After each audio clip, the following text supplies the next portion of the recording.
Very glad to be with you all in this camp. இந்த முகாமிலே உங்கள் அனைவரோடும் கூட இருப்பதிலே மகிழ்ச்சியுடையவனாக காணப்படுகிறேன். Thank you for giving me the opportunity.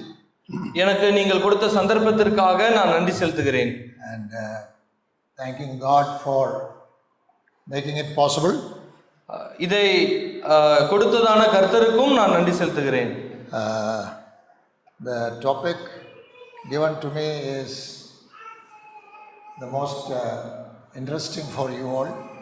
உங்களுக்கு ஆர்வமூட்டக்கூடிய ஒரு தலைப்பை தான் எனக்கு அவர்கள் கொடுத்திருக்கிறார்கள். It's about money, it's about wealth. பணத்தை குறித்து, பொருளாதாரத்தை குறித்து சிந்திக்கும்படியாக கொடுத்திருக்கிறார்கள். I'm sure you would have been happier if I talked about various ways of acquiring wealth.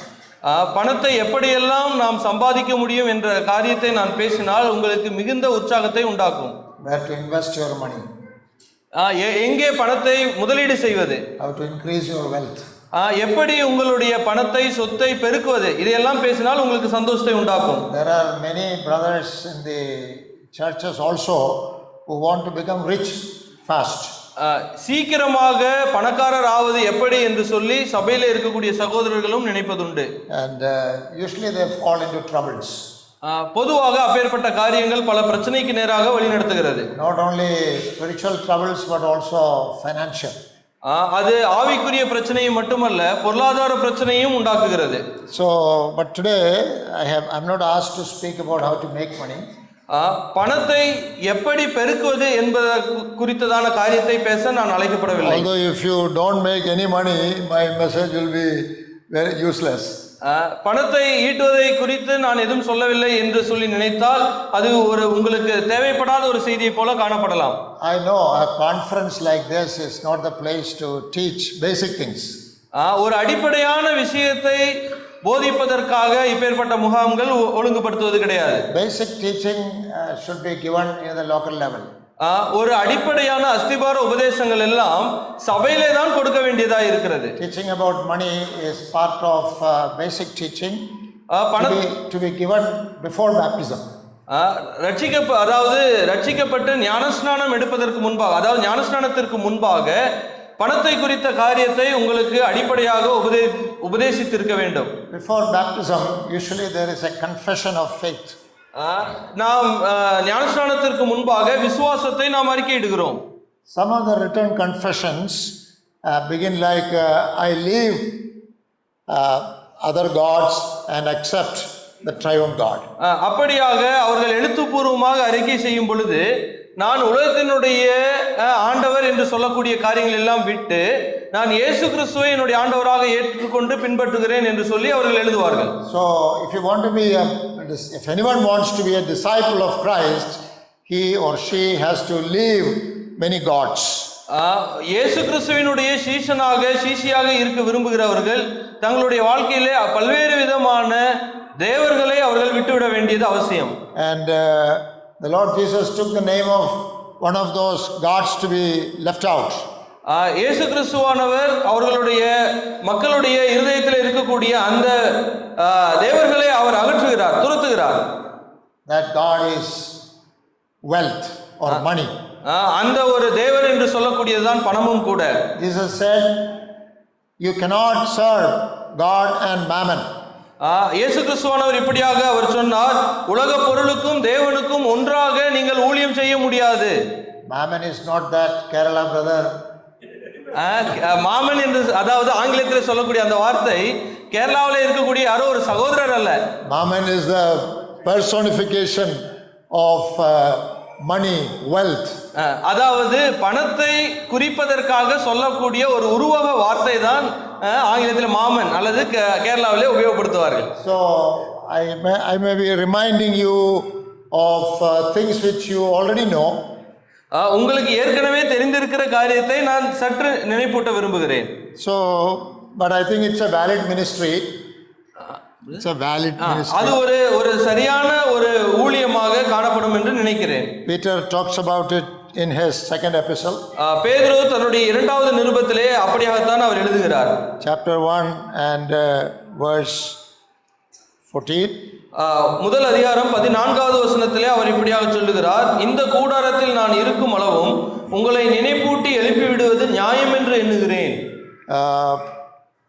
Yes, it says, of course, all may not apply to me. Peter says, I am going to leave this tent soon. இந்த கூடாரத்திலிருந்து நான் சீக்கிரமாக பிரிந்து போக போகிறேன். I don't feel like it applies to me immediately. இந்த வார்த்தை நேரடியாக இப்பொழுதே எனக்கு ஒத்து வரும் என்று சொல்லி நான் நினைக்கவில்லை. But he says, as long as I am in this tent, I think it is right to stir you up by reminding you.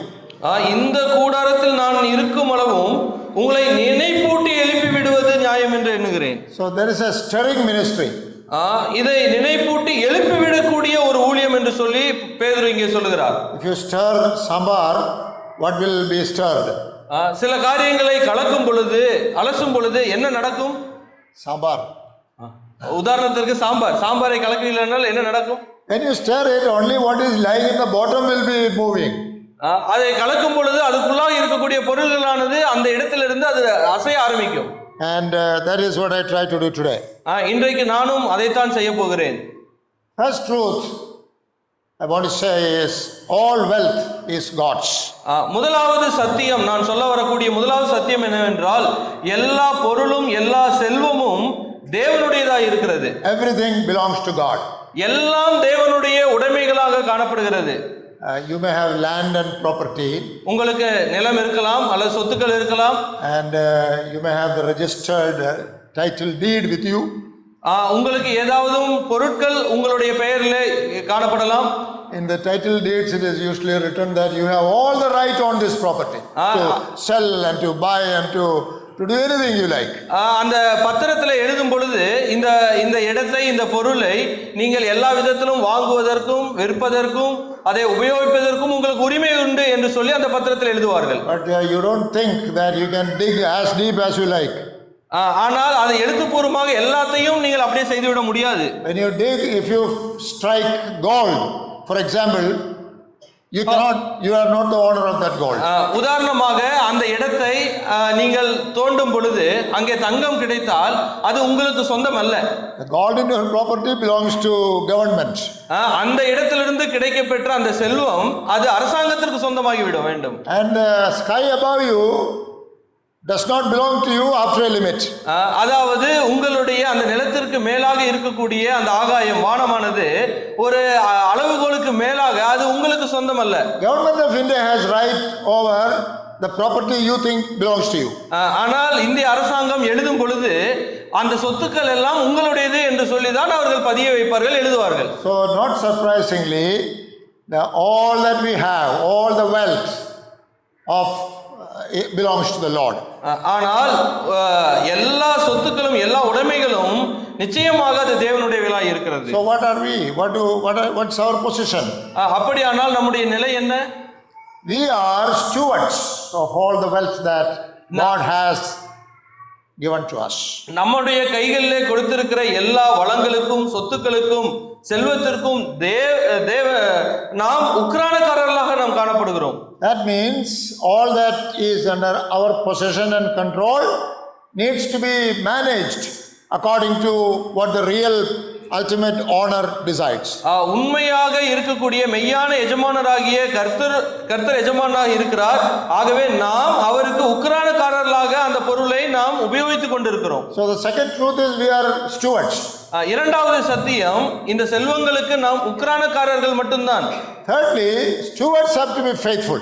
மூன்றாவதாக இந்த உக்கிரானக்காரர்கள் உண்மையுள்ளவர்களாக காணப்பட வேண்டும். We have to keep the terms and conditions that the owner has decided. நம்முடைய எஜமான் என்னென்ன விதிகளை விதிக்கிறாரோ அந்த விதிகளுக்கு ஏற்ப நாம் உண்மையுள்ள உக்கிரானக்காரர்களாக காணப்பட வேண்டும். The other day we were studying from the parable of the two sons or the lost son.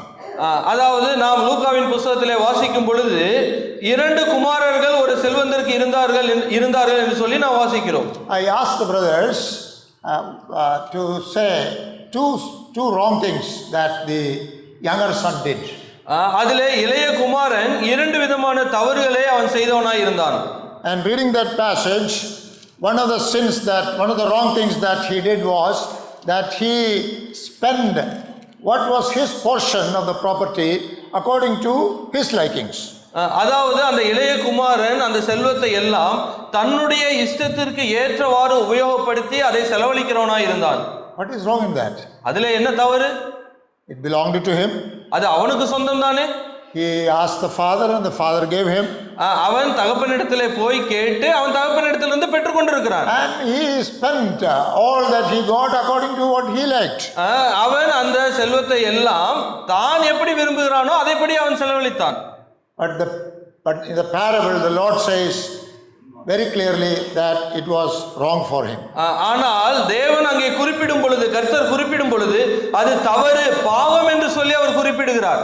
All the resources that God has given to us, it may be wealth, it may be other talents and gifts, all these things, we are not free to use it the way we like.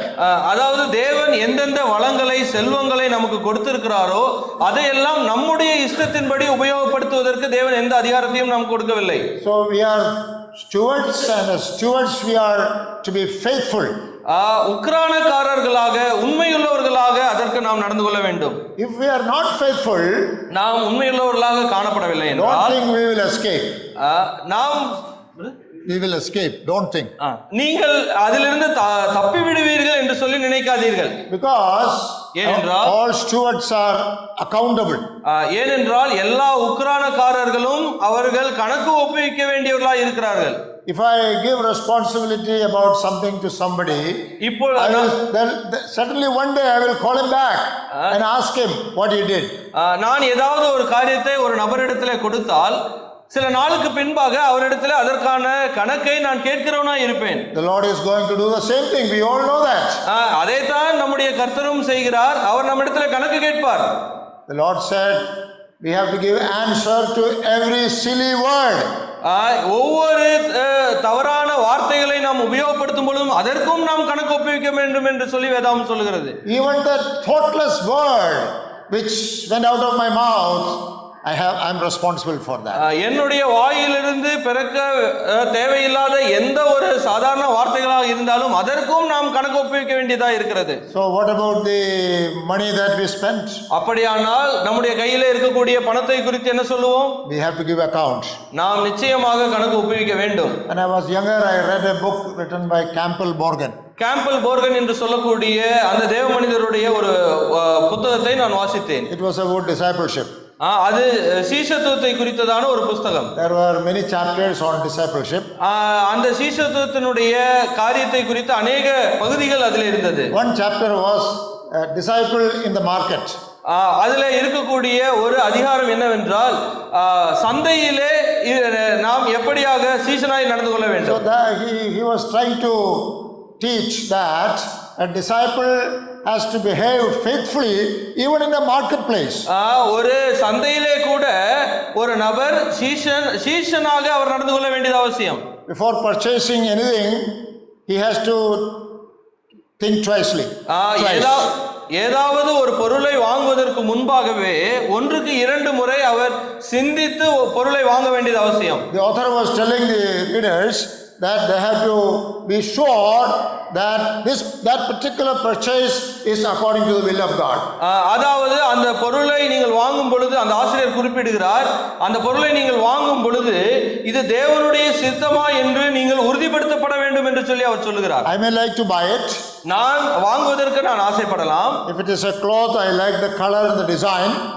அந்த ஒரு ஆடையினுடைய ஒரு கலரோ அல்லது அதனுடைய வடிவமோ நமக்கு பிடித்திருக்கலாம். It may be cheap also. அது மிகவும் குறைந்த விலையிலும் கூட காணப்படலாம். I may have enough money with me. என்னிடத்தில் அதிகமான பணமும் கூட இருந்திருக்கலாம். These are not sufficient reasons for buying a piece of cloth. ஆனால் இது எல்லாம் ஒரு பொருளை வாங்குவதற்கான காரணங்களாக அமைந்து விடக் கூடாது. Is it the will of God? அது தேவ சித்தமா என்று யோசிக்க வேண்டும். With what purpose am I buying that? அதை நான் வாங்குவதற்கு முன்பாகவே அதனுடைய நோக்கம் என்ன என்று புரிந்து வாங்க வேண்டும். Is it the best investment of what I have? First, is it the best investment of what I have? என்னுடைய கையில இருந்து செலவழிக்கக்கூடிய இந்த ஒரு விஷயமானது ஒரு சிறந்த ஒரு முதலீடா என்று யோசிக்க வேண்டும். The Lord has kept a day which is called the day of judgment. தேவன் நியாய தீர்ப்பு நாளை ஒன்று வைத்திருக்கிறார். That is the day of accountability. அந்த நாள் கணக்கு ஒப்புவிக்கக்கூடிய நாள். And because he is not asking for the account every day, we may think that he will never ask.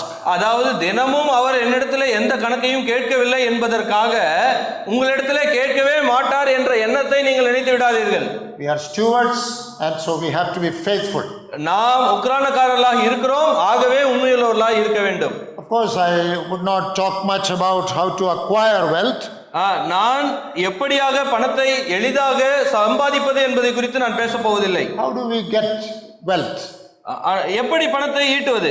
I think there are two ways. இரண்டு வழி. One is we inherit wealth. ஒன்று நாம் நம்முடைய மூதாதையர்கள் நம்முடைய பிதாக்களிடத்திலிருந்து நாம் பெற்றுக்கொள்வது. Second is we work and acquire wealth. இரண்டாவது வழி என்னவென்றால் நாம் கடினமாக உழைத்து அதை சம்பாதிப்பது. Whether it is inherited or acquired by hard work or even if it came as gifts, all equally belong to God. அதாவது நீங்கள் பணத்தை உங்களுடைய கடின உழைப்பிலே நீங்கள் சம்பாதித்திருந்தாலும் அல்லது பரம்பரையாக உங்களுக்கு அந்த செல்வங்கள் கிடைக்கப்பட்டிருந்தாலும் இரண்டுமே தேவனுடைய உடைமைகளாக சொத்தாய் இருக்கிறது. Inheritance should come to you in the proper way.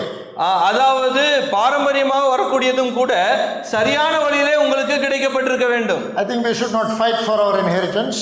நம்மோடு கூட பிறந்த சகோதரர்கள் சகோதரிகளிடத்திலே நாம் சண்டையிட்டு பெற்றுக்கொள்ள கூடாது. Our fathers, our parents must have all the freedom to dispense with what they have so that you may inherit it. பெற்றோர்கள் தாங்கள் சம்பாதித்து வைத்திருக்கிற காரியங்களை பிள்ளைகளுக்கு சுதந்திரமான முறையிலே அவர்கள் பிரித்து கொடுக்கலாம். There should be no quarrel with respect to what I should inherit. நான் எதை பெற்றுக்கொள்ள வேண்டும் என்கின்ற காரியத்திலே நாம் சண்டையிட்டு எந்த ஒரு செல்வத்தையும் நாம் பெற்றுக்கொள்ள கூடாது. In acquiring wealth also there are many doors open before us. நாம் ஒரு செல்வத்தை வாங்குவதற்கும் கூட பல்வேறு விதமான வழிகள் உண்டு. But we should not use any dishonest ways. ஆனால் அநீதியான எந்த ஒரு வழியும் குறுக்கு வழியும் நாம் பயன்படுத்த கூடாது. Another next point is, in my notes it's the sixth point. ஆறாவது சத்தியம், inherited wealth has to be maintained by wise management. அதாவது பரம்பரையாக நாம் பெற்றுக்கொண்டிருக்கிற செல்வத்தை உடைமைகளை நாம் சரியான விதத்திலே நாம் அதை கையாள வேண்டியது அவசியம். That is implied when we consider ourselves as stewards. நாம் அதிலே உக்கிரானக்காரர்களாக பொறுப்போடு நாம் நடந்து கொள்ள வேண்டும். And seventhly, ஏழாவதாக acquiring wealth also needs to be in a worthy manner. நாம் சம்பாதிக்கிற உடைமைகளையும் கூட நாம் ஒரு சரியான விதத்திலே நாம் பராமரிக்க வேண்டும். There are ways of acquiring wealth which a believer cannot do. அதாவது ஒரு விசுவாசி செய்யக்கூடாத விதத்திலே நாம் பணத்தை நாம் சம்பாதிக்க கூடாது. So we have to go by those principles that the Bible prescribes for acquiring wealth. ஒரு பணத்தை ஒரு செல்வத்தை நாம் எப்படி வாங்க வேண்டும் எப்படி சம்பாதிக்க வேண்டும் என்கின்ற காரியத்தை வேதாகமமானது நமக்கு சில கட்டளைகளின் மூலமாக விதிக்கிறது. If very little comes in the proper way, it is more valuable than much more that you can earn in the wrong way. அதாவது சிறிய காரியத்தை நாம் சரியான விதத்திலே நாம் சம்பாதிக்கலாம், ஆனால் சில காரியங்களை நாம் குறுக்கு வழியிலே பெரிய காரியங்களாகவும் கூட நாம் சம்பாதிக்கிறதுக்கு வாய்ப்பு உண்டு. You may have heard about money chain, which is popular. Money chain. Money chain. I don't know in Tamil what you say. Money exchange. Money chain. Yeah. பண சங்கிலி. In Tamil. What is money chain? I don't know the details, but money chain என்று சொல்லக்கூடிய சில பண மாற்றுகள் அது கூட உண்டு. In money chain is something like you give 1,000 rupees to the one person. அதாவது ஒரு இடத்துல நீங்கள் ஒரு உதாரணமாக ஒரு 1000 ரூபாய் கொடுக்கிறீர்கள் என்றால் and you get some materials, some substance which is worth 1,000 rupees according to them. அந்த பணத்திற்கு ஏற்றவாறு விதத்திலே சில பொருட்களை நீங்கள் பெற்றுக்கொள்ள முடியும். And what do you say in Tamil? Yeah. The money chain is euphemistically called multi-level marketing. Multi-level marketing, MLC என்று சொல்கிறார்கள் அல்லவா, அதே போல ஒரு காரியம். I said it's a euphemism Because money chain is, everybody knows it is wrong. But marketing, if you can call the same thing marketing, it's okay. அதாவது மணி chain என்று சொல்லும் பொழுது நமக்கு அதை ஏற்றுக்கொள்ள முடியதாக காணப்படுவதில்லை. ஆனால் மார்க்கெட்டிங் என்று சொல்லி நாம் ஏதாவது செய்து விடலாம் என்று நாம் நினைத்துக் கொள்கிறோம். Most of the multi-level marketing systems are actually in the core money chain.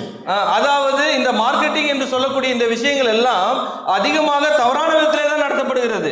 Because if you go and approach somebody with the name money chain, they will hesitate. அதாவது எம்எல்சி என்று சொல்லி நீங்கள் ஏதாவது காரியத்தை வெறுக்க முயற்சி எடுத்தால் வேண்டாம் என்று மக்கள் நிராகரித்து விடுவார்கள். So what's the problem with the money chain?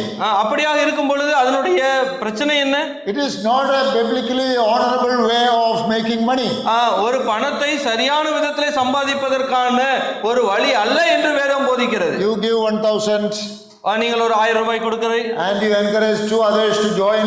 They also spend 1,000. அதாவது நீங்கள் 1000 ரூபாய் கொடுத்து சில காரியங்களை வாங்கிவிட்டு உங்களுக்கு இல்லாத இன்னும் வேறு 2 பேரை அதில் சேர்க்க வேண்டும். And they go and they get to join other people.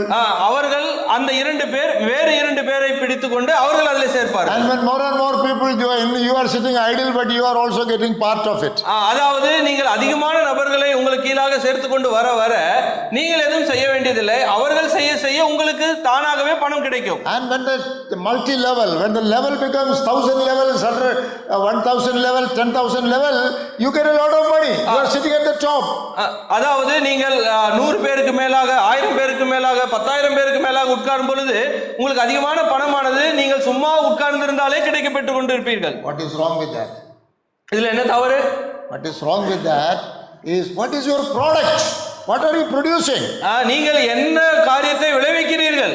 A college professor is producing graduates. ஒரு கல்லூரியிலே ஆசிரியர் அவர் மாணவர்களை விளைவிக்கிறார். A school teacher is producing matriculates. ஒரு பள்ளி ஆசிரியர் ஒரு மாணவனை வெளிக்கொண்டு வருகிறார். If you are involved in a literacy program, you are producing neo-literates. நீங்கள் ஒரு இலக்கணம் சார்ந்த துறையிலே வேலை செய்யும் பொழுது இலக்கியங்களை உண்டாக்குறவர்களாக இருக்கிறீர்கள். In money chain you don't produce anything, there is no product. நீங்கள் இந்த மணி செயின் மல்டி லெவல் பிசினஸ் என்று சொல்லக்கூடிய இந்த ஒரு மார்க்கெட்டிங்ல நீங்கள் இப்படிப்பட்ட ஒரு காரியத்தை எதுவும் செய்வதில்லை. So that is why it is not good for believers. ஆகவே இது விசுவாசிகளுக்கு ஏற்ற ஒரு வேலை என்று சொல்ல முடியாது. So the seventh point is, acquiring wealth also needs to be in a worthy and biblical manner. ஆகவே ஏழாவது சத்தியம் இதைத்தான் சொல்கிறது, நீங்கள் பணத்தை சம்பாதிப்பதற்கென்று வேதம் போதிக்கக்கூடிய வழிகளை தான் நீங்கள் கையாள வேண்டும். Number 8. எட்டாவதாக, what is the worthy manner? அப்படியானால் வேதம் போதிக்கிற ஒரு சரியான ஒரு தகுந்த ஒரு வழிகள் என்றால் என்ன? There are many things we can say about it. அதை குறித்து அதிகமாக நாம் பேச முடியும். But the whole book of Proverbs concentrates on 2 things. நீதிமொழிகள் புத்தகம் 2 காரியங்களை தான் பிரதானமாக அது போதிக்கிறது. So worthy manner of acquiring wealth includes honesty and hard work. அதாவது நேர்மையாகவும் கடின உழைப்பின் மூலமாகத்தான் நீங்கள் பொருளை சம்பாதிக்க வேண்டும் என்று சொல்லி நீதிமொழிகள் புத்தகம் உபதேசிக்கிறது. Not only in multi-level marketing, multi-level business models, the client does not know all the details. The client does not know all the details. அதாவது இந்த எம்எல்சி என்று சொல்லக்கூடிய காரியம் மட்டுமல்ல, இன்றைக்கு அநேக விதமான பொருளாதார சந்தை என்று சொல்லக்கூடிய அந்த சந்தையிலே என்ன முழுமையாக அந்த முதலீட்டிலே நடக்கிறது என்று சொல்லி மக்களுக்கு தெரிவதில்லை. See, some of my friends I know, they are also involved in multi-level marketing. சகோதரருடைய சில நண்பர்களும் இப்பேற்பட்ட ஒரு துறையிலே இருக்கிறார்கள். But they are my good friends. அவர்கள் நல்ல நண்பர்கள் தான். Do you know what they do? அவர்களுக்கு என்ன செய்கிறோம் என்று தெரியவில்லை. They don't even approach me. அவர்கள் சகோதரரை எந்த விதத்திலும் இதற்கென்று சந்திப்பது கிடையாது. Because they are my good friends. ஏனென்றால் அவர்கள் சகோதரோட நல்ல நண்பர்கள். If they approach me, they will tell all the truth. அவர்கள் சகோதரை சந்திக்க வேண்டும் என்றால் அவர்கள் எல்லா உண்மையும் சொல்லி ஆக வேண்டும். And if they tell all the truth, nobody will buy it. எல்லா உண்மையும் சொன்னால் ஒருவரும் வாங்க மாட்டார்கள். So dishonest means must be hated and avoided. ஒரு நேர்மையற்ற ஒரு காரியம் இருக்கும் என்றால் அதை தவிர்க்க வேண்டியது அவசியமா இருக்கிறது. Honesty and hard work. நேர்மையாகவும் கடின உழைப்பாக. Hard work need not mean physical work. கடின உழைப்பு என்று சொன்னால் அது உடல் உழைப்பு மட்டுமே என்று சொல்லி நாம் சொல்லிவிட முடியாது. So how much time you spend? எவ்வளவு நேரம் நீங்கள் அந்த காரியத்திலே நீங்கள் செலவழிக்கிறீர்கள்? How much of your mind you use? எவ்வளவு நேரம் உங்களுடைய மூளையிலே நீங்கள் வேலை செய்கிறீர்கள்? If there is no hard work involved in the acquisition of wealth, it is not biblical. அதாவது கடின உழைப்பின் மூலமாக நீங்கள் எதை சம்பாதித்தாலும் அது வேதாகமம் ஏற்றுக்கொள்கிறது. So this is for self check. இப்பொழுது நீங்கள் சுய பரிசோதனை செய்து கொள்ள வேண்டும். In your work, in acquiring wealth, are you honest and are you industrious, hard working? நீங்கள் ஒரு நல்ல கடின உழைப்பாளராக இருந்து கொண்டு இருப்பீர்கள் என்றால் உங்களுடைய வேலையை குறித்து நீங்கள் பணம் சம்பாதிக்கிறதை குறித்து நீங்கள் சற்று நேரம் உங்களை சுய பரிசோதனை செய்ய வேண்டும். One very great danger in acquiring wealth, the area of acquiring wealth is number 10, covetousness. அதாவது இதனுடைய 10வது சத்தியம் என்னவென்றால் பணத்தை சம்பாதிக்கும் பொழுது இச்சையானது நமக்கு காணப்படும். What is covetousness? இச்சை என்றால் என்ன? Believer has to be free from covetousness in the area of wealth management. அதாவது பொருளாதார காரியங்களிலே ஒரு இச்சை இல்லாத ஒரு சுபாவத்தை ஒரு விசுவாசி கொண்டிருக்க வேண்டும். In 1 Timothy chapter 6, 1 தீமோத்தேயுவின் நிருபம் 6வது அதிகாரம், he very clearly speaks about the danger of desiring to be rich. அதாவது பவுல் பணத்தை பண இச்சை என்பது என்ன ஒரு விளைவுகளை, தீமையான விளைவுகளை கொண்டு வரும் என்று சொல்லி இந்த அதிகாரத்தில் அவர் பேசுகிறார். 6:9. 6:9 வசனம், 6வது அதிகாரம் 9வது வசனம். ஐஸ்வர்யவான்களாக விரும்புகிறவர்கள் சோதனையிலும் கண்ணியிலும் மனுஷரை கேட்டிலும் அழிவிலும் அமிழ்த்துகிற மதிகேடும் சேதமுமான பலவித இச்சைகளிலும் விழுகிறார்கள். Very solemn warning for whom? இங்கே ஒரு எச்சரிப்பை பவுல் கொடுக்கிறார். யாருக்கு அந்த எச்சரிப்பு? Those who desire to be rich. ஐஸ்வர்யவான்களாக செல்வந்தர்களாக விரும்புகிறவர்கள், especially those who desire to be rich very fast. சீக்கிரமாக செல்வந்தன் ஆக வேண்டும் என்று விரும்புகிறவர்கள் இப்பேற்பட்ட இச்சையிலே விழுந்து போகிறார்கள். So we should search and find whether we have that spirit of covetousness in us. நம்முடைய வாழ்க்கையிலே இந்த பணத்தை குறித்ததான, செல்வத்தை குறித்ததான இச்சை இருக்கிறதா என்பதை நீங்கள் சிந்தித்து பாருங்கள். Or rather we should find out how much covetousness is there inside of us. அல்லது உங்களுடைய இருதயத்திலே எந்த அளவிற்கு இச்சையானது புதைந்திருக்கிறது என்பதை யோசித்து பாருங்கள். I wonder if any of us is here who can say I am fully free from covetousness. நான் இந்த ஐஸ்வர்யத்தை குறித்தான காரியத்திலே எனக்கு இச்சை எதுவுமே இல்லை என்று சொல்லக்கூடிய நபர்கள் இங்கே எத்தனை பேர் இருக்கிறீர்கள்? But covetousness is very dangerous. இந்த பண ஆசை, பண இச்சை என்பது மிகவும் தீமையான ஒரு காரியமாய் இருக்கிறது. You know what it will do? இது என்ன செய்யும் என்று தெரியுமா? It will tempt us to overlook wrong practices. இது நம்மை தவறான வழியிலே நடத்துவதற்காக நம்மை உந்தும். It will push us to overlook biblical moral principles. வேதாகமத்தினுடைய ஒழுக்க ரீதியான எல்லா சட்டங்களையும் மீறுவதற்காக உங்களை உந்தி முன்னாக தள்ளும். Very deceptive manner it will be. உங்களை ஏமாற்றக்கூடிய விதத்திலே இந்த ஒரு இச்சையானது உங்களை உந்தி தள்ளும். You see, the Bible, according to the Bible, வேதாகமத்தினுடைய அடிப்படையிலே the husband is the breadwinner of the home. இந்த குடும்பத்திற்காக கணவன் உழைக்கிறவனாக, சம்பாதிக்கிறவனாய் காணப்பட வேண்டும். We used to preach this and teach this a generation ago. We used to teach and preach this. நாம் சில தலைமுறைக்கு முன்பாக இதைத்தான் நாம் நம்முடைய தலைமுறைகளுக்கு உபதேசித்துக் கொண்டிருந்தோம். The role of the husband as the breadwinner and the role of the wife as housekeeper. அதாவது ஆண் தன்னுடைய குடும்பத்திற்காக அவன் சம்பாதிக்கிறவனாக, பெண் தன்னுடைய குடும்பத்திற்காக அவள் வேலை செய்கிறவளா இருக்கிறாள் என்று சொல்லி நாம் போதிக்கிறோம். I try to participate in all the elders meetings. நான் எல்லா மூப்பர்களுடைய கூடுகையிலும் பங்கெடுப்பதற்கு முயற்சி எடுப்பேன். I don't remember any elders meeting where we changed this decision. இந்த ஒரு ஒரு ஒரு சத்தியத்தை மாற்றிவிட்டோம் என்று சொல்லக்கூடிய ஒரு நிகழ்வானது எந்த ஒரு மூப்பர் கூடுகையிலும் எடுக்கப்படவில்லை. But somehow the whole idea has changed in this generation. ஆனால் இப்பேற்பட்ட முடிவு எடுக்காமல் இருக்கும் பொழுது சில சபைகளிலே சில இடங்களிலே இந்த ஒரு சத்தியமானது மாற்றப்பட்டு இருக்கிறது. We need to seriously inquire, is there covetousness in the root of that? இந்த ஒரு பண ஆசையானது எல்லா தீமைக்கும் வேறா இருக்கிறது என்று சொல்லி நாம் யோசிக்கிறோமா? Sit down and talk about it. Why that model is changing in our midst?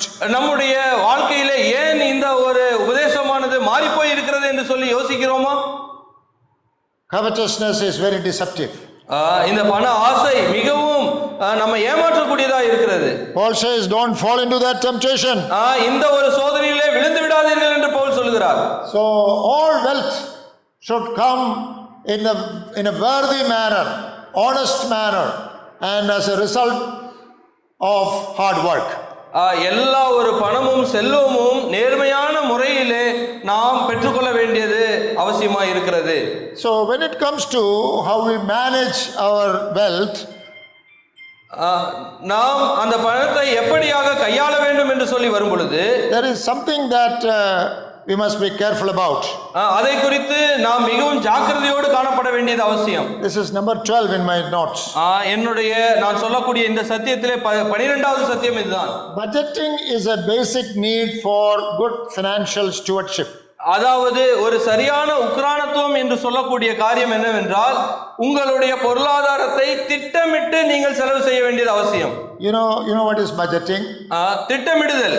Every financial year starts with the presentation of the budget in the state and in India. இந்தியாவிலே ஒவ்வொரு வருடமும் அந்த ஆண்டு அறிக்கை பொருளாதார ஆண்டு அறிக்கை வரும் பொழுது அதற்கென்று அவர்கள் சில காரியங்களை திட்டமிடுகிறார்கள். It's about planning. அவர்கள் திட்டமிடுகிறார்கள், ஒழுங்கு செய்கிறார்கள். How revenue has to be acquired and how the finances have to be spent. எப்படியாக ஒரு அரசாங்கமானது பணத்தை சம்பாதிக்க வேண்டும், எப்படி எல்லாம் செலவு செய்ய வேண்டும் என்று சொல்லி அவர்கள் திட்டமிடுகிறார்கள். So that is planning. அதுதான் திட்டமிடுதல். Every house has to have this kind of planning. ஒவ்வொரு குடும்பமும் கூட இப்படிப்பட்ட விதத்திலே பணத்திற்காக நீங்கள் திட்டமிட வேண்டும். And every church at the local level must have this kind of budgeting. ஒவ்வொரு ஸ்தல சபையும் கூட அந்தந்த ஊர்ல இருக்கக்கூடிய சபைகள் தங்களுடைய பொருளாதாரத்தை சபையினுடைய பொருளாதாரத்தை திட்டமிட்டு செலவு செய்ய வேண்டும். So every church should know, for example, how much money was collected in the past year. ஒவ்வொரு சபையும் தங்களுடைய கடந்த கால ஆண்டிலே எவ்வளவு காணிக்கையாக பெற்றார்கள் என்று சொல்லி அறிந்திருக்க வேண்டும். And should plan if the collection has to increase or not in the coming year. இந்த புதிய ஆண்டிலே நாம் கர்த்தருக்காக கொடுக்கிறதிலே இன்னும் உற்சாகத்தோடு கொடுக்க வேண்டுமா அல்லது குறைந்து போக வேண்டுமா அதையும் அவர்கள் திட்டமிட வேண்டும். If there is proper bookkeeping and budgeting, every church will know what percentage of the collection was spent on various items. எந்தெந்த காரியத்திற்கு எவ்வளவு சதவீதமான பணங்கள் செலவு செய்யப்பட்டது என்பதை ஒரு சபை தெரிந்திருக்க வேண்டும். But budgeting and that kind of planning, when it is not there, you cannot do faithful stewardship. ஒரு உண்மையுள்ள உக்ரானத்துவமாய் இருக்கிறவன் ஒரு திட்டமிடுதல் இல்லாமல் அவனால் இருக்க முடியாது. Many churches at the local level, they do not know how much they give and to whom they give and why they give. சில ஸ்தல சபைகள் தாங்கள் எவ்வளவாக பணத்தை பெற்றுக் கொண்டிருக்கிறார்கள், எவ்வளவாக பணத்தை செலவு செய்திருக்கிறார்கள், இன்னும் என்ன செய்ய போகிறார்கள், இந்த காரியம் எல்லாம் அறியாதவர்களாக காணப்படுகிறார்கள். So that means they are not faithful. அப்படி என்றால் அவர்கள் உண்மையோடு இல்லை என்றுதான் அர்த்தம். They may be giving, ஒருவேளை கொடுக்கலாம், they may not be giving, கொடுக்காமலும் இருக்கலாம். They themselves do not know how much they are giving, how much more they can give. எவ்வளவு நாங்கள் கொடுத்திருக்கிறோம், இன்னும் எவ்வளவு கொடுக்க வேண்டும் என்று அவர்கள் தெரியாமல் இருக்கிறார்கள். They may be giving in the wrong places. சில இடங்களிலே அவர்கள் தவறான இடத்திற்கு அவர்கள் செலவு செய்திருப்பார்கள். Because they did not care to sit down and prioritize their giving. அவர்கள் உட்கார்ந்து எதெல்லாம் முதன்மையான காரியங்கள் என்று சொல்லி அவர்கள் ஒழுங்கு செய்வது கிடையாது. So if you take stewardship seriously in a house level, family level and in a church level, take care of bookkeeping. நீங்கள் உங்களுடைய குடும்பத்தில் ஆகட்டும் சபையில் ஆகட்டும் நீங்கள் பொருளாதாரத்திற்கென்று சில ஒழுங்குமுறைகளை நீங்கள் அட்டவணை இடுங்கள். So all coming and going of money will be recorded. எல்லா பணம், வரக்கூடிய பணமும் எல்லா செலவு செய்யக்கூடிய பணமும் நீங்கள் அதை குறிப்பிடுங்கள். I remember counseling a family long back. சில வருடங்களுக்கு முன்பாக ஒரு குடும்பத்திற்கு நான் ஆலோசனை கொடுக்க சென்றேன். And the wife complains that in our family we get a lot of money.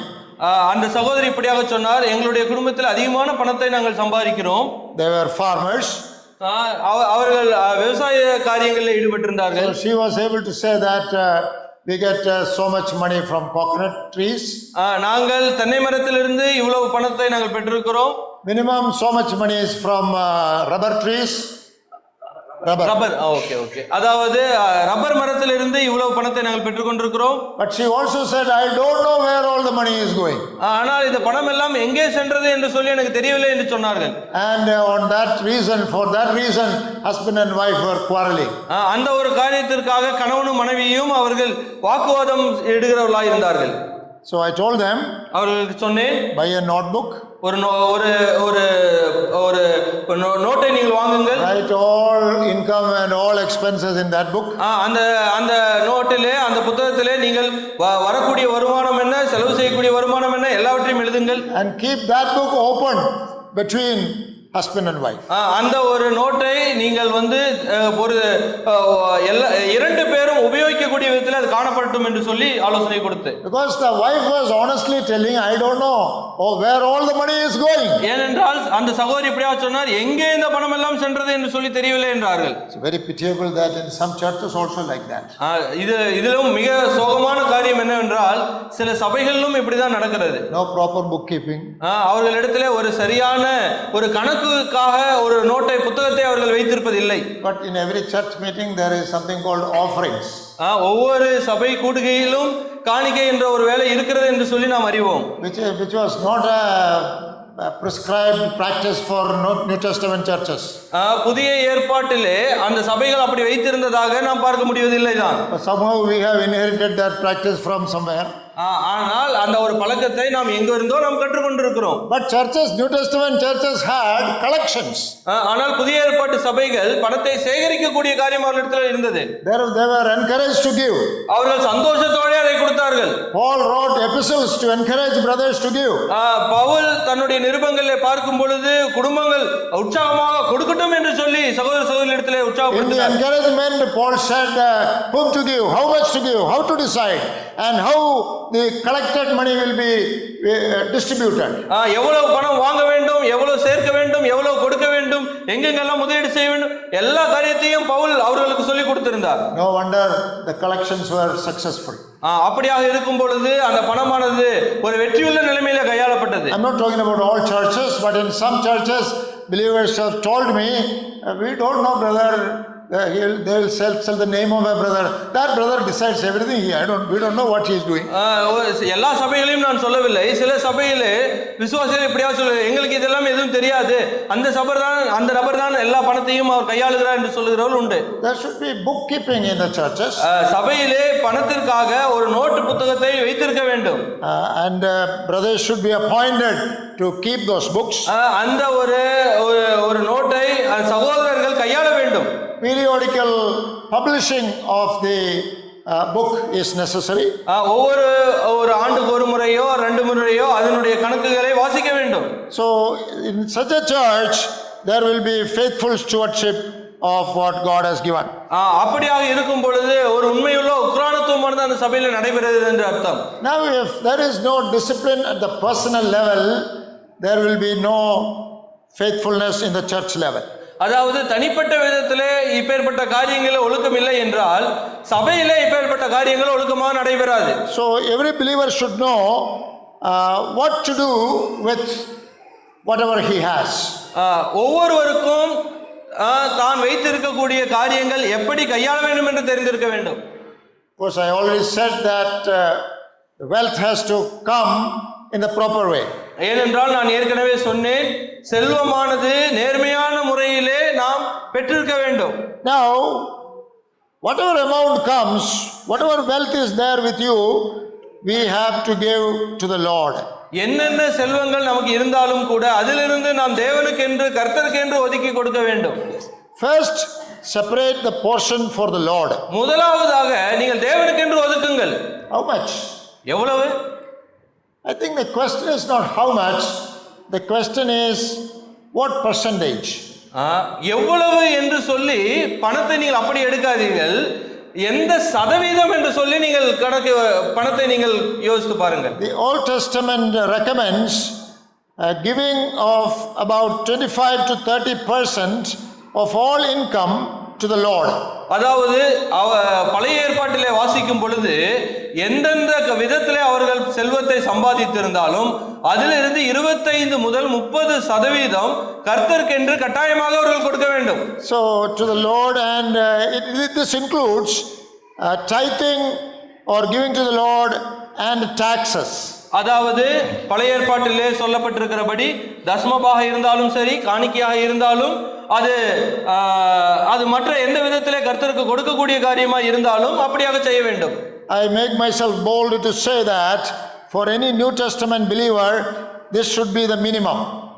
நான் புதிய ஏற்பாட்டு விசுவாசிகளுக்காக நமக்கும் சேர்த்து சொல்லுகிறேன், குறைந்தபட்சம் 25 to 30% நாம் கர்த்தருக்கு கட்டாயமாக நாம் கொடுக்க வேண்டும். Including taxes and tithing. அதாவது வரியாக இருந்தாலும் சரி, தசமபாக இருந்தாலும் சரி.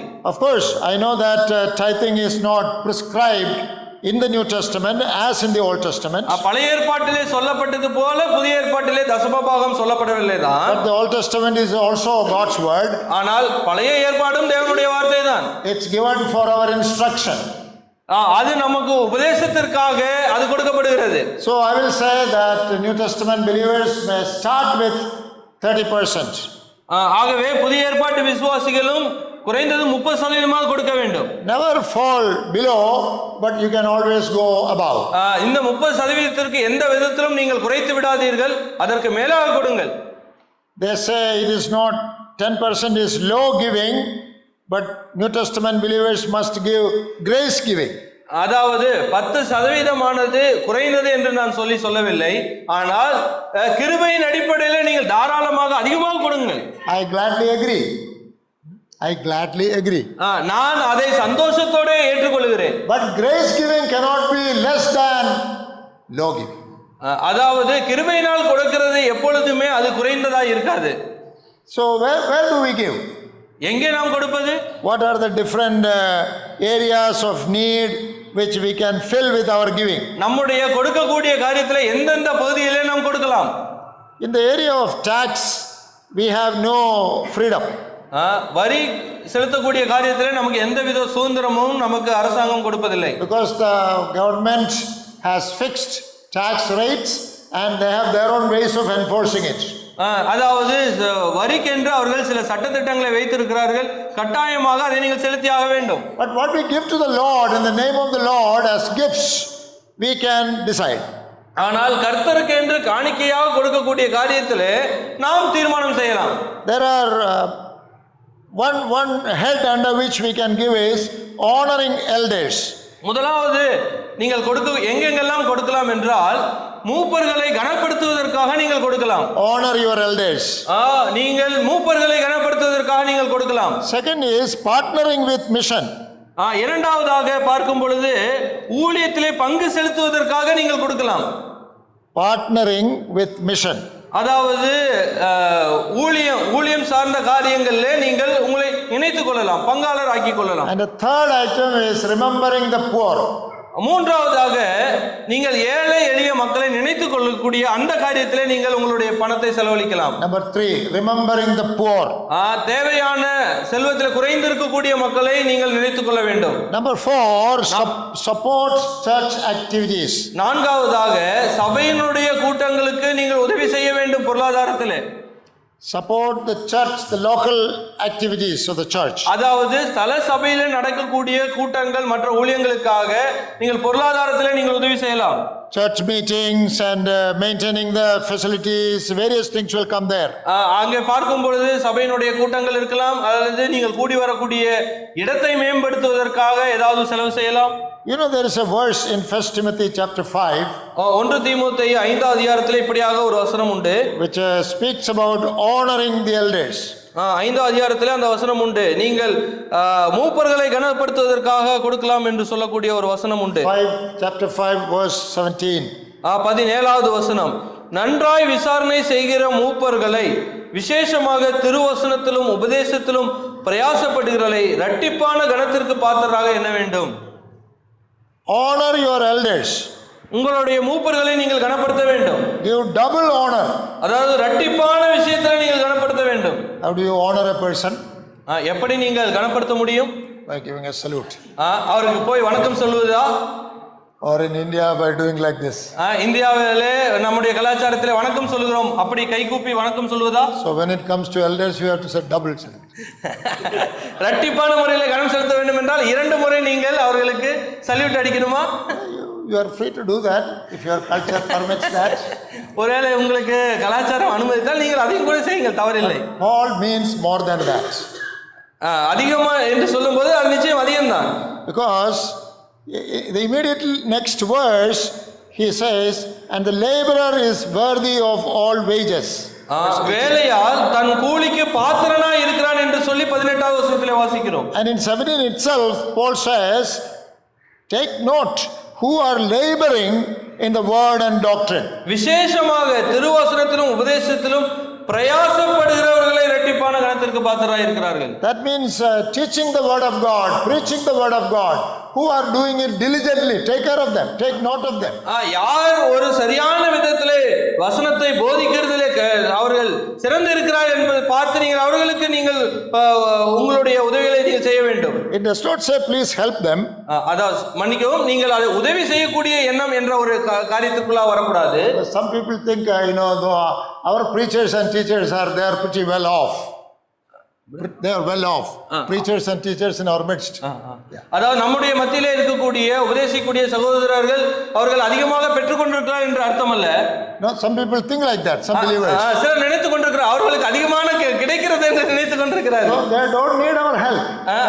அவர்களுக்கு எந்த விதத்திலும் உதவி தேவையே இல்லை என்று சொல்லி நினைக்கிறார்கள். They are taking care of themselves. அவர்களாகவே செய்து கொள்ள முடியும் என்று நினைக்கிறார்கள். Therefore the Holy Spirit does not say help your elders. ஆகவே நீங்கள் உங்களுடைய மூப்பர்களுக்கு உதவி செய்யுங்கள் என்று சொல்லி அவர் சொல்லவில்லை. Honor your elders. ஆனால் மாறாக பரிசுத்த ஆவியானவர் கனப்படுத்துங்கள் என்று சொல்லி சொல்கிறார். In India we say Guru Dakshina. இந்தியாவிலே குரு தட்சணை என்று சொல்லி சொல்வார்கள். Gurus are not helped, they are respected by our material wealth. அதாவது அந்த குரு தட்சணை என்று சொல்லும் பொழுது நம்முடைய பொருளாதாரத்திலே அவர்களை நாம் கனப்படுத்த மரியாதை செய்ய வேண்டும். So how did you come up to this stature of spiritual stature? இந்த ஒரு ஆவிக்குரிய நிலைக்கு எப்பொழுது நாம் வரப்போகிறோம்? There are some self-taught men, but very few. Self-taught. சிலர் தாங்களாகவே கற்றுக்கொண்டு செய்வார்கள், ஆனால் அதிகமான பேர் அப்படி அல்ல. No mentor, no teacher, no discipler. I became what I am by myself. அதாவது தனக்கு எந்த வித அவரை வழிநடத்தக்கூடிய நபர் இல்லாமல் இருந்து அவராகவே படித்து அப்படியாக செய்திருக்கலாம். A man like me is not like that. சகோதரை போலவே எல்லாரும் அப்படியாக இருப்பதில்லை. There were many in my spiritual history who contributed for my growth. சகோதரருடைய வாழ்க்கையிலே அநேகர் அவரை வழிநடத்துவதற்காக இருந்திருக்கிறார்கள். They are my elders. அவர்கள் மூப்பர்களாய் இருக்கிறார்கள். They labored to invest in me in word and doctrine. அந்த உபதேச காரியங்களிலே அவர்கள் அதிகமாக ஈடுபட்டு சகோதரரை வழிநடத்தி இருக்கிறார்கள். So the word is telling me honor them. வேதாகமம் சொல்லுகிறது அவர்களை கனப்படுத்துங்கள்.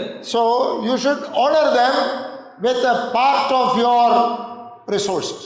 உங்களுக்கு கொடுக்கப்பட்டிருக்கிற வளத்திலே செல்வத்திலே நீங்கள் கனப்படுத்த வேண்டியது அவசியம். You decide yourself how much, எவ்வளவு கொடுக்க வேண்டும் என்று சொல்லி நீங்கள் தீர்மானியுங்கள். But we all need to do that. ஆனால் கட்டாயமாக நாம் எல்லாரும் செய்ய வேண்டும். Secondly, இரண்டாவதாக we can partner with missions. அதாவது ஊழியத்திலே நாம் நம்மை பங்களித்துக் கொள்வது. We already heard about Satyam Satyamai. நீங்கள் இன்று காலையிலே சத்தியம் சத்தியமே குறித்து நீங்கள் கேட்டீர்கள். There are so many other areas of ministry where you can be partners. அநேக காரியங்களிலே உங்களை இந்த ஊழியத்திலே பங்கெடுக்கலாம் என்று சொல்லி சொன்னார்கள். Our brothers are laboring in South India and North India. நம்முடைய சகோதரர்கள் தென்னிந்தியாவிலும் வட இந்தியாவிலும் அவர்கள் ஊழியங்களை செய்கிறார்கள். So we have a lot of opportunity for partnering with them. அவர்களோடு நாம் நம்மை இணைத்துக் கொள்வதற்கான சந்தர்ப்பங்கள் அதிகம் உண்டு. Missions are looking for partners. இந்த ஊழியங்களானது மற்றவர்களை சேர்த்துக் கொள்வதற்காக எப்போதும் ஆயத்தத்தோடே காணப்படுகிறது. So as a consequence, any ministry in Maharashtra or Uttar Pradesh or Rajasthan, any ministry our brothers are doing, we will be able to say it's our ministry, we are doing it, we are partnering with it. அதாவது ராஜஸ்தானிலோ மகாராஷ்டிராவிலோ அல்லது இந்தியாவினுடைய எந்த பகுதியிலே ஊழியங்கள் செய்யப்பட்டாலும் இது நம்முடைய ஊழியம் என்று சொல்லி நாம் கருதி நம்மை அதில் இணைத்துக் கொள்ள வேண்டியது அவசியம்.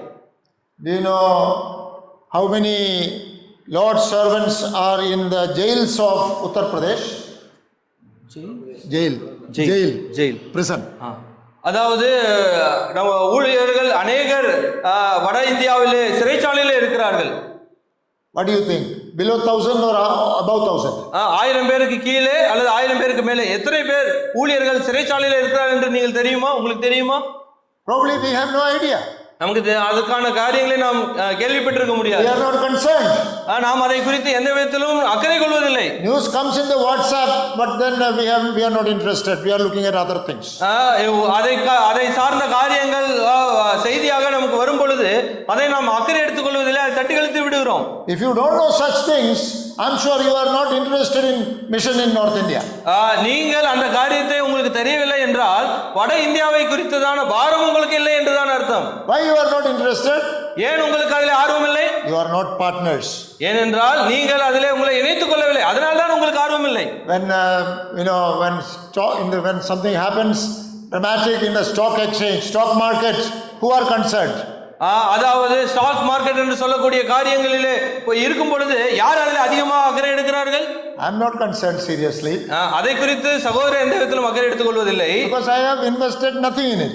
ஏனென்றால் அதில் எந்த விதத்திலும் தன்னுடைய பங்கை அவர் செலுத்தவில்லை. Only those who are invested, those who are partners in some sense will be interested. யாரெல்லாம் அந்த ஸ்டாக் மார்க்கெட்ல தங்களை இணைத்துக் கொண்டிருக்கிறார்களோ அவர்களுக்கு தான் அதனுடைய காரியத்தை அவர்கள் அறிந்து கொண்டிருக்கிறார்கள். I praise God for brothers and sisters and local assemblies which have seriously decided to partner with missions. ஆகவே ஸ்தல சபையில் இருக்கக்கூடிய விசுவாசிகள் குடும்பங்கள் நீங்கள் ஊழியத்திலே உங்களை இணைத்துக் கொள்ள வேண்டியது அவசியமா இருக்கிறது. It's a very nice interesting verse in Philippians chapter 4. பிலிப்பியருக்கு எழுதின நிருபத்தினுடைய 4வது அதிகாரத்தினுடைய வசனங்களை வாசிக்கும் பொழுது மிகவும் நன்றாக இருக்கும். You know, Paul is the author. Pavul தான் அந்த நிருபத்தை எழுதி இருக்கிறார். He is writing from the mission field. அவர் ஊழியத்தினுடைய ஒரு காரியத்தில் இருந்து கொண்டு அவர் எழுதுகிறார். Actually under imprisonment. எங்கே என்று பார்க்கும் பொழுது அவர் சிறைச்சாலையிலே இருக்கிறார். And that interesting verse is in verse 15. 15வது வசனத்தில் அவர் இப்படியாக சொல்லுகிறார், பிலிப்பியரே, சுவிசேஷத்தின் ஆரம்பத்திலே நான் மக்கதோனியாவில் இருந்து புறப்பட்ட போது கொடுக்கல் வாங்கல் காரியத்தில் நீங்கள் மாத்திரம் எனக்கு உடன்பட்டதே அல்லாமல் வேறொரு சபையும் உடன்படவில்லை என்று நீங்கள் அறிந்திருக்கிறீர்கள். The English Bible says, no church shared with me concerning giving and receiving, but you only. அதாவது ஆங்கிலத்தை இப்படியாக வாசிக்கிறோம், கொடுக்கல் வாங்கல் விஷயத்திலே மக்கதோனியா சபையாராகிய நீங்கள் மட்டும்தான் என்னோட கூட இருந்து பகிர்ந்து கொண்டிருக்கிறீர்கள், வேறொரு சபையும் பகிர்ந்து கொள்ளவில்லை என்று சொல்லி அவர் சொல்லுகிறார். This word share is the verbal form of the same word fellowship. அதாவது ஐக்கியம் என்று சொல்லக்கூடிய அந்த ஒரு காரியத்தினுடைய ஒரு வினை சொல்லாகத்தான் பகிர்ந்து கொள்ளுதல் என்கின்ற ஒரு வார்த்தை பயன்படுத்தப்படுகிறது. Word fellowship, koinonia in Greek, can be equally well translated as partnership. அதாவது பகிர்ந்து கொள்ளுதல், பங்களிப்பது என்கின்ற சொல்லக்கூடிய வார்த்தையானது ஐக்கியத்தினுடைய வார்த்தையினுடைய இன்னொரு மறு உருவ சொல்லாக காணப்படுகிறது. Paul is saying, thank you brothers. Pavul சொல்லுகிறார், சகோதரர்களே உங்களுக்கு நன்றி. You are partners with the work here. இங்கே நடைபெற்றுக் கொண்டிருக்கிற ஊழியத்திலே நீங்கள் பங்காளராக நீங்கள் இருக்கிறீர்கள் என்று சொல்லி அவர் சொல்லுகிறார். He also says, there are not many partners for me. எனக்கு அநேக பங்காளர்கள் இல்லை என்று சொல்லி அவர் சொல்லுகிறார். So not many partners like you. So you are very valuable for me, Paul saying. உங்களை போல ஒரு நல்ல ஒரு பங்காளர் எனக்கு இல்லை, ஆகவே நீங்கள் மிகவும் எனக்கு முக்கியம் என்று சொல்லி அவர்களை குறித்து சொல்லுகிறார். So what's the practical lesson? ஆகவே இதனுடைய நடைமுறை சத்தியம் என்ன? When any money comes to you, யாரெல்லாம் உங்களிடத்துல வந்தாலும் கூட portion of it has to be separated for missions. சில எந்த வகையில உங்களுக்கு செல்வங்கள் வந்தாலும் கூட ஒரு பகுதியை நீங்கள் ஊழியத்திற்கென்றே பிரித்தெடுக்க வேண்டும். It doesn't matter whether it's a small amount or a big amount. அது சிறிய பணம் பெரிய பணம் என்று சொல்லி நீங்கள் கருதாதீர்கள். The Lord will not say this is very small amount, I will not accept.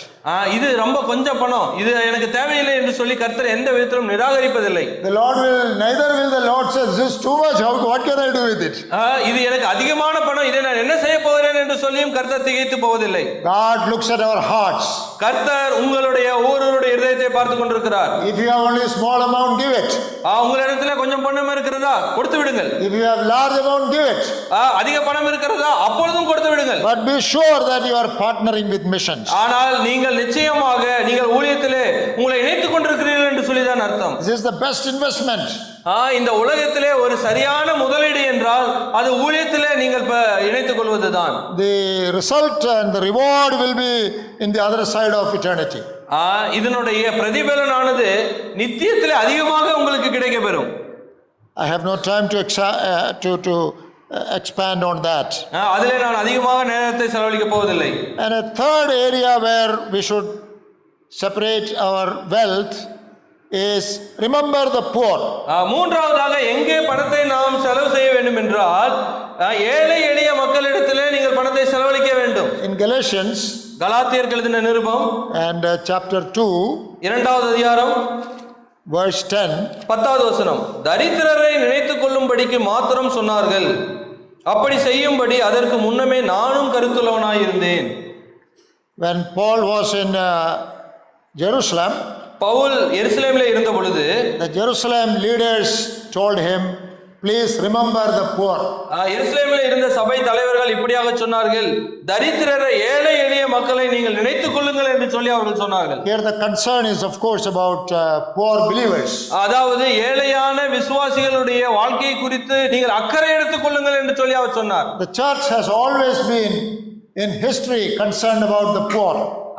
சரித்திரத்திலே சபையை குறித்து பார்க்கும் பொழுது இந்த தேவையுள்ள ஏழை எளிய மக்களை குறித்ததான அக்கறையானது சபைக்கு எப்பொழுதுமே இருந்திருக்கிறது. The poor in the church and poor in the society. அதாவது சபையிலே இருக்கக்கூடிய ஏழை எளிய மக்களாக இருந்தாலும் சரி, சமுதாயத்தில் இருக்கக்கூடியவர்களாக இருந்தாலும் சரி. But firstly in the church.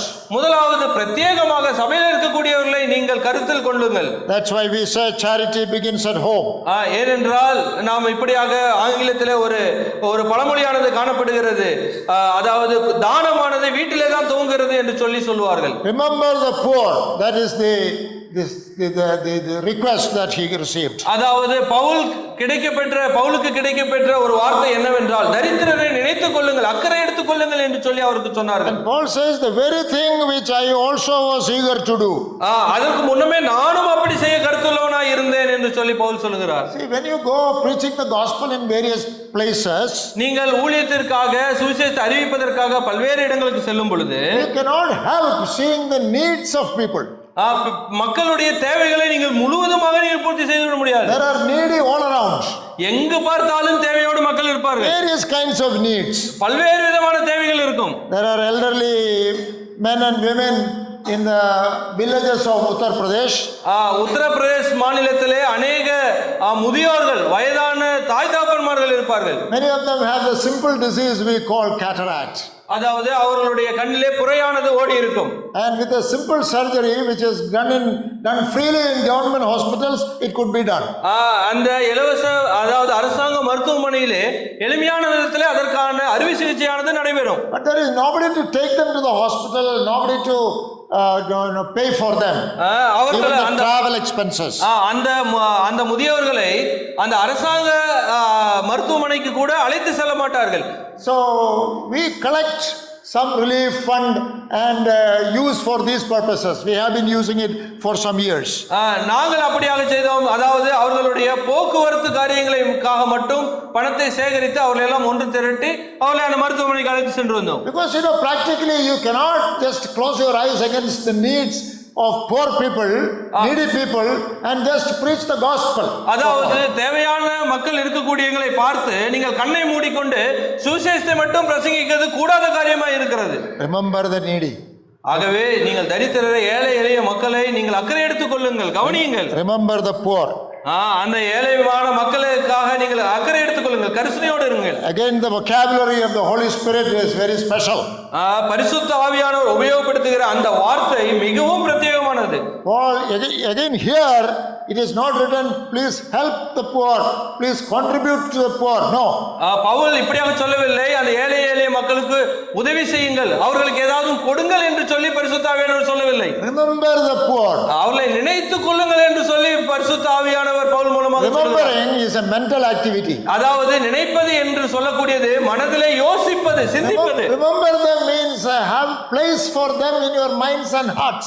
அவர் நினைத்துக் கொள்ளுதல் என்று சொல்லும் பொழுது அவர் உங்களுடைய மனதிலும் உங்களுடைய இருதயத்திலும் அவர்களை குறித்ததான சிந்தனை உங்களுக்கு இருக்கட்டும் என்று சொல்லி பரிசுத்த ஆவியானவர் சொல்கிறார். So I recommend every local church must have what can be called an aid fund. அதாவது ஒவ்வொரு ஸ்தல சபையிலும் இப்பேற்பட்ட காரியத்திற்காக உங்களுடைய பணத்தை நீங்கள் ஒதுக்கி வைக்க வேண்டும், சபையினுடைய பணத்தை. Every believer member of the church who has good financial stewardship will contribute to that fund regularly.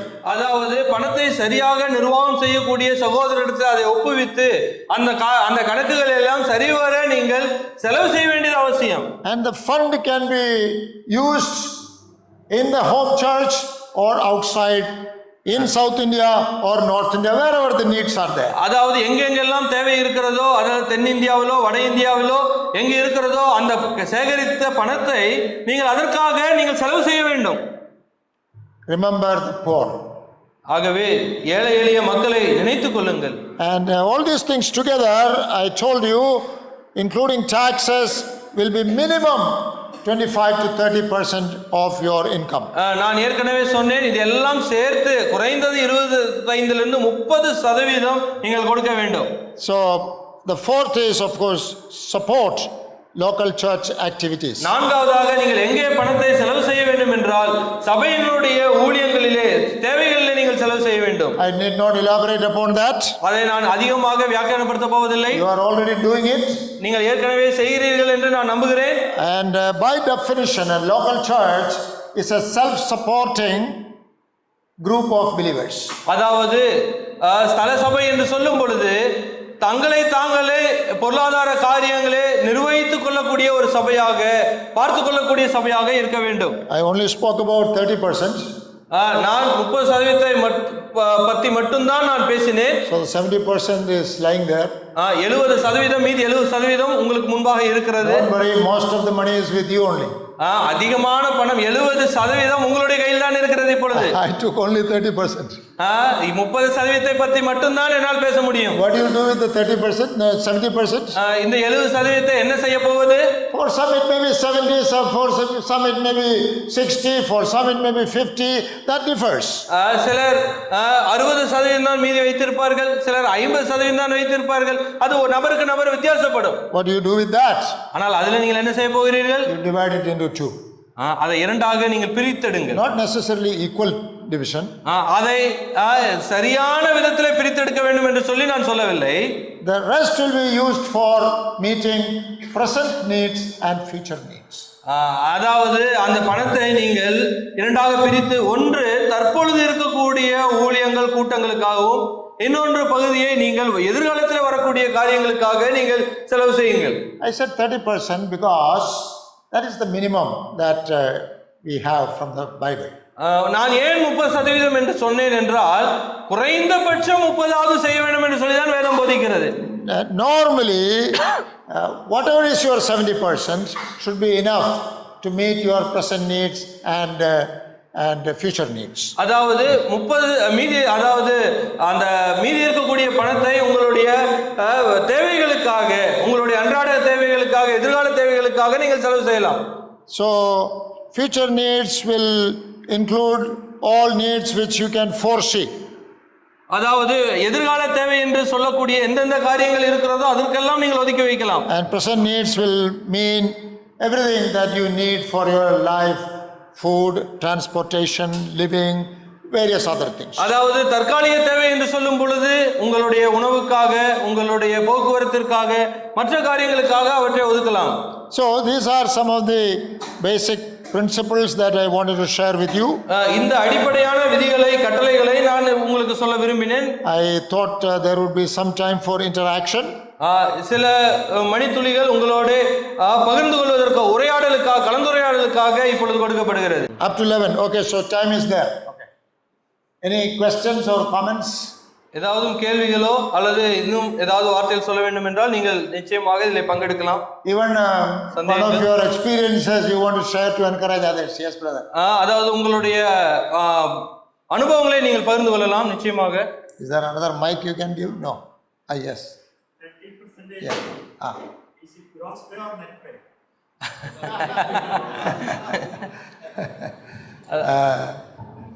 Yeah.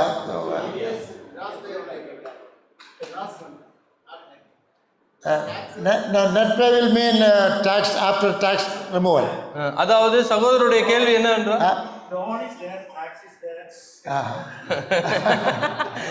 Yeah, you know, when the loan money, when it comes to you, it's not your money. அதாவது சகோதரருடைய கேள்வி என்னவென்றால் பணம் வந்து loan போக இருக்கக்கூடிய பணத்திலே 30% அல்லது வரக்கூடிய சம்பளத்திலிருந்து மொத்தத்திலும் 30% என்றுதான் சகோதரருடைய கேள்வி. அதுக்கு பதில் என்னவென்றால் அந்த கடனுக்காக கொடுக்கிற பணத்திற்கு மீறி இருக்கக்கூடிய காரியத்திலே 30% நீங்கள் செலுத்த வேண்டும். Calculate tithing like you calculate taxes using the same principles. Taxes are calculated based on the gross income. Gross income, yes. I think our banking brother will be able to give more how to calculate your, because all your money is not your money. You know, for example, if you divide capital, every 30% you give away every year, what will happen? Capital has to remain like that. So that kind of details you can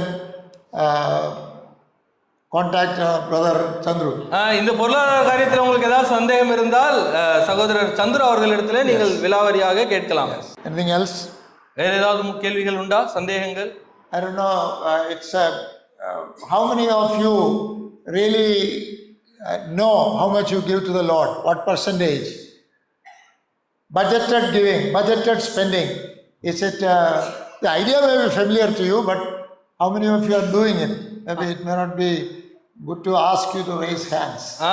எவ்வளவு பேர் இப்பொழுது நான் சொன்ன இந்த மாதிரி காரியத்தை நிர்வாகம் செய்து கொண்டிருக்கிறீர்கள், கணக்கை எழுதி வைத்து நீங்கள் செலவு செய்கிறீர்கள்? You can share your experiences, like maybe you did not know this, you knew this, you wanted to practice, you met with some difficulties. உங்களுடைய அனுபவத்தை நீங்கள் பகிர்ந்து கொள்ளலாம். எதிலே உங்களுக்கு சிரமம் ஏற்பட்டிருக்கிறது, எதிலே நீங்கள் தேர்ந்தெடுக்கிறீர்கள், இதெல்லாம் கூட நீங்கள் பகிர்ந்து கொள்ளலாம். A very common question that people ask in this context is, what is the definition for rich? பொதுவாக இந்த பணத்தை குறித்து வரும் பொழுது மக்கள் கேட்கிற ஒரு கேள்வி என்னவென்றால், எந்த அளவிற்கு பணம் இருந்தால் செல்வந்தன் என்று சொல்லலாம்? Because if I ask you, those who are rich among you, please show your hands. How many of you will show your hands? இங்கே இருக்கக்கூடிய செல்வந்தர்கள் கை உயர்த்துங்கள் என்றால் எத்தனை பேர் கை உயர்த்துவீர்கள்?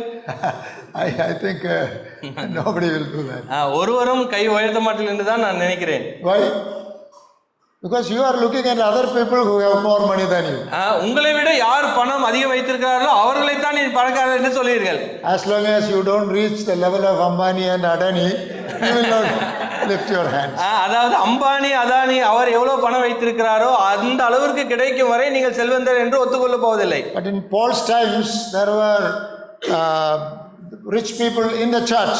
He addresses rich people. அதாவது பவுலுடைய காலத்திலே செல்வந்தர் என்று சொல்லக்கூடிய சில நபர்களை அவர் குறிப்பிடுகிறார் வேதாமத்திலே. They were not Ambanis and Adanis. அவர்கள் அம்பானி அதானியை போல நபர்கள் அல்ல. The word study and a contextual study of the concept in the Bible will come to another definition. அதாவது அந்த வார்த்தையினுடைய பொருளை பின்னணியை வைத்து நாம் படிக்கும் பொழுது அதனுடைய பொருள் வித்தியாசமாய் இருக்கிறது.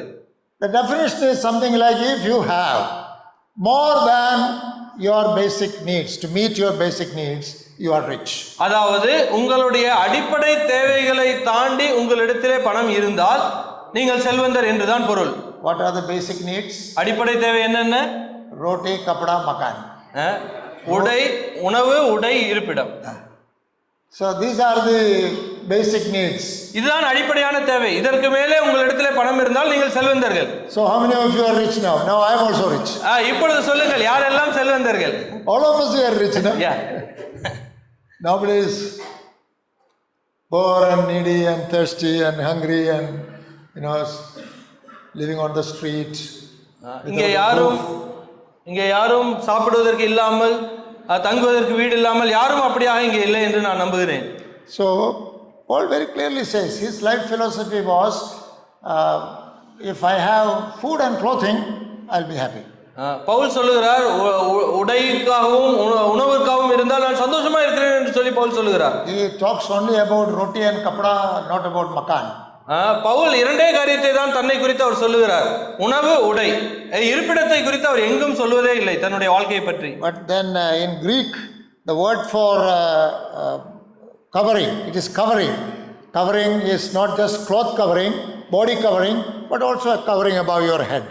அதாவது உடை என்று, அதாவது கிரேக்க மொழியிலிருந்து எடுத்து பார்க்கும் பொழுது அது உடை என்று சொல்லக்கூடிய அந்த வார்த்தையானது சரீரத்தை உடுத்துவதற்கான உடை மட்டுமல்ல, தனக்கு மேலாக இருக்கக்கூடிய வீட்டையும் அது குறிப்பிடுகிற ஒரு சொல். So at least let us begin thinking from today onwards that we are all rich.